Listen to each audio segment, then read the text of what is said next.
I want to share something with you that could completely reframe the way you think about the immediate future, not in years but in months. Less than a week ago, a demonstration quietly released by Boston Dynamics showed its Atlas robot completing a series of tasks that most experts believed would remain impossible until well into the next decade. This wasn't just a faster robot or a slicker piece of engineering. This was a public glimpse into a capability set that until now existed only in theoretical papers and high-level research simulations. When I watched the footage frame by frame, what struck me wasn't just the fluidity of Atlas's movement, but the decision-making hidden behind it, the kind of real-time adaptability that, according to our best models, would require far more computational power than any mobile platform should have.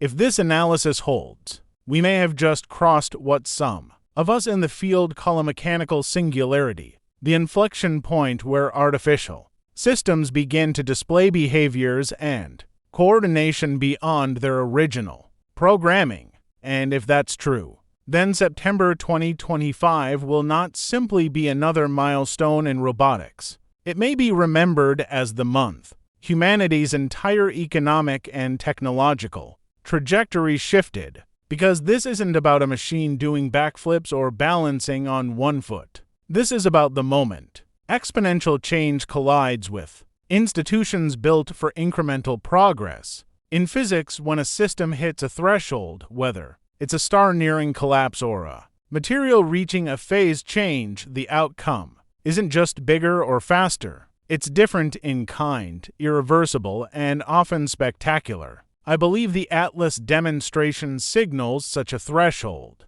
Our models of AI development, labor markets, and global competitiveness are calibrated for gradual shifts, but the reality unfolding now suggests we may be weeks, not decades, from disruptions that no existing framework can adequately explain. This is the context in which the September negotiations must be understood, not as another policy cycle, but as a potential pivot point in human civilization itself. When we study disruptive technologies in hindsight, the pattern is always the same. The breakthrough looks modest at first, then suddenly everything rearranges around it. The printing press was, in its own time, dismissed as a faster way to copy manuscripts. The steam engine was seen as a curiosity for mines and mills. Even the internet began as a military communication tool that most economists ignored. Yet each of these limited inventions quietly rewired entire civilizations. The Atlas demonstration belongs in that lineage, but with one crucial difference: its growth curve is compressed. What took centuries for the printing press and decades for the internet could unfold in years or even months for robotics fused with advanced AI. Why? Because this time, multiple exponential technologies are converging at once. Robotics, machine learning, quantum computation, and energy storage are not progressing in isolation. They are amplifying one another, creating a feedback loop of capability. When Atlas adapts to a shifting environment in real time, it's not just the hardware we're seeing. It's the invisible scaffolding of advanced algorithms running on computing architectures that themselves are reaching thresholds once thought unreachable. For example, the leap from classical to quantum processing doesn't just double or triple efficiency, it collapses problems that were once computationally intractable into solvable ones. Imagine designing supply chains, weather models, or even genetic therapies not in weeks but in seconds. Now picture that same capability embodied in machines that can physically act in the world. That is not just an upgrade to the global economy, it is a redefinition of it. Factories without human workers, logistics chains without drivers, construction sites without traditional crews, the list is endless. The economic term displacement doesn't even begin to capture the scope of what's possible here. We are talking about a complete reconfiguration of value creation and labor, and because these changes won't wait for slow legislative cycles or corporate committees, the world could find itself in a state of cascading disruption before it has even agreed on what to call it. When multiple systems hit their limits at once, they don't transition smoothly, they snap. That is why I believe September's developments should not be read as a routine advancement, but as the visible crest of a much larger wave already building underneath us. If the last century was defined by gradual mechanization and digitalization, what we are now facing is a wholesale reordering of how societies function. At first, the economic impact may look like efficiency gains, cheaper manufacturing, faster logistics, lower costs for services. But beneath that surface is a more destabilizing reality: the rapid obsolescence of entire categories of human labor. History shows us that when technologies automate tasks, they do not simply eliminate jobs, they alter the foundation of social contracts. The Industrial Revolution created vast wealth, but it also generated inequality and unrest until new systems of governance and labor rights emerged. The difference today is velocity. A disruption that once took generations to spread can now unfold within a single election cycle. Imagine tens of millions of drivers, factory workers, warehouse employees, and even office staff displaced not over decades, but over a few short years. Traditional retraining systems, built for incremental change, cannot absorb that scale of shock. Governments, corporations, and communities may find themselves unable to adapt quickly enough, triggering instability across financial markets and political structures. Consider also the geopolitical consequences. Nations that lead in robotics and quantum AI integration will not just dominate industries. They will shape the balance of global power. Military logistics, space exploration, even cyber defense will increasingly rely on autonomous systems that outperform human-controlled ones. For countries unprepared or lagging behind, the gap will not be economic alone, it will be existential. Some analysts already warn of a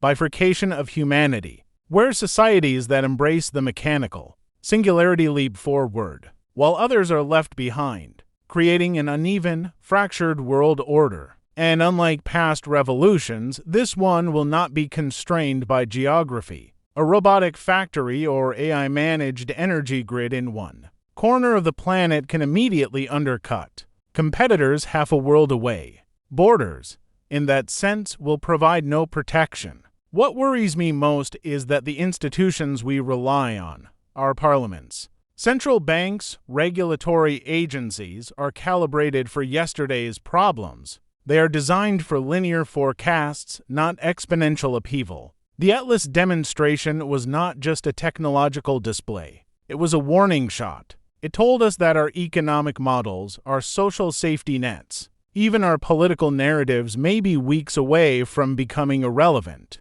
If that sounds extreme, remember that all great transformations feel impossible until they arrive. The printing press seemed trivial until it ignited the Reformation.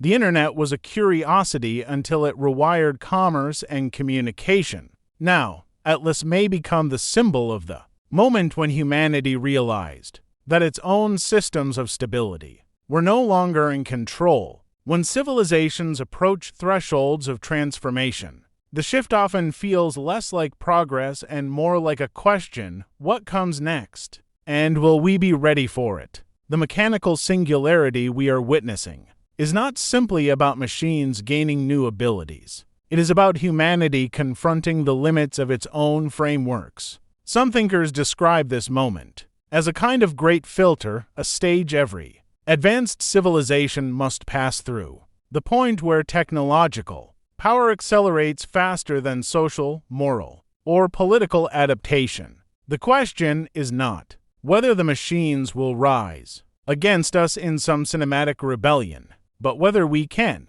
redesign our institutions fast enough to integrate these capabilities without collapsing under their weight. Think of it as a test of maturity. If we succeed, the rewards are extraordinary: abundance without scarcity, breakthroughs in medicine, climate stabilization, even the possibility of interstellar expansion.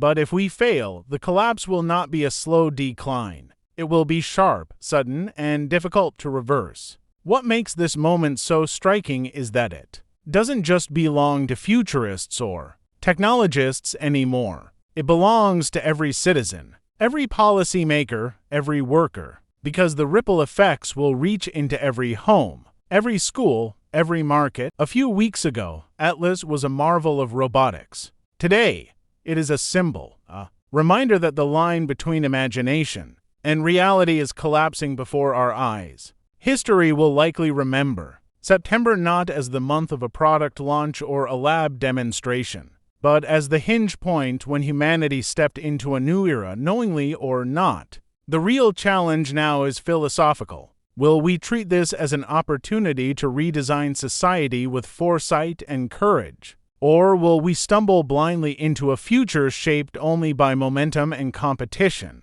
Every age produces a defining test. For ancient empires, it was survival against nature and rivals. For the industrial world, it was whether mechanization could be balanced with justice.